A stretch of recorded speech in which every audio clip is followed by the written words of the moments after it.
Afin de sélectionner le meilleur candidat, soyez proactif. Postez votre annonce tout d'abord dans les réseaux ou les lieux fréquentés par le public ciblé que vous visez, puis parlez-en autour de vous. Informez toute personne de l'école que vous recrutez. Recruter, c'est un acte de bonne santé, synonyme de développement. Encore une fois, vous ne gagnerez rien à ne pas faire écho largement au fait que vous recrutez. Dès que vous recevez des candidatures, organisez-vous pour bien les centraliser et ne ratez aucune réponse. Il faut répondre à toutes, avoir une procédure objective et des critères objectifs de sélection. Notez pourquoi vous écartez telle candidature. Une présentation sans rigueur ou avec des fautes d'orthographe, c'est un motif légitime pour écarter une candidature. Pensez bien à répondre à toutes les candidatures. Et ceux qui ne conviennent manifestement pas, vous pouvez écrire « Nous vous remercions de votre candidature, mais votre profil et vos attentes semblent trop éloignés des nôtres.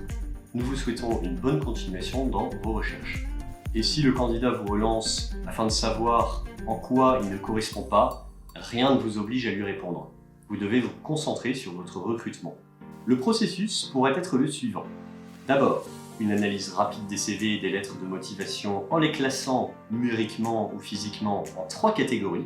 Oui, non et peut-être. Attention évidemment à n'avoir qu'un seul classement pour n'oublier personne. Puis, commencez par appeler les personnes oui pour un court entretien téléphonique dans lequel vous vérifiez qu'ils sont toujours intéressés et disponibles.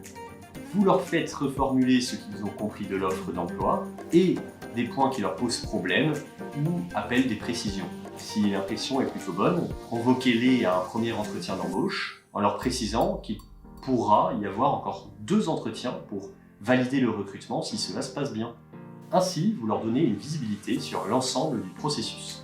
Faites ensuite parvenir votre réponse écrite aux personnes non sans attendre, en leur disant le cas échéant que vous gardez leur candidature pour d'autres éventuels postes si c'est le cas. N'oubliez pas les peut-être qui basculeront soit vers oui, soit vers non en fonction de l'avancée de vos recherches. Écrivez-leur pour leur demander des précisions sur des points qui vous inquiètent. Et s'ils ne répondent pas rapidement, vous pouvez les reclasser dans non.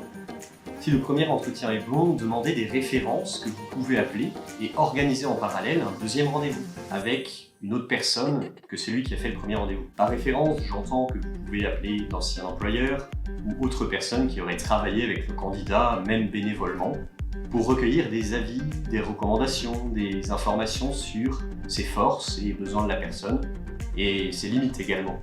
Et n'hésitez pas aussi à faire s'entretenir votre candidat finaliste avec un ami du directeur de l'école pour avoir son avis, ou même une personne de créer son école.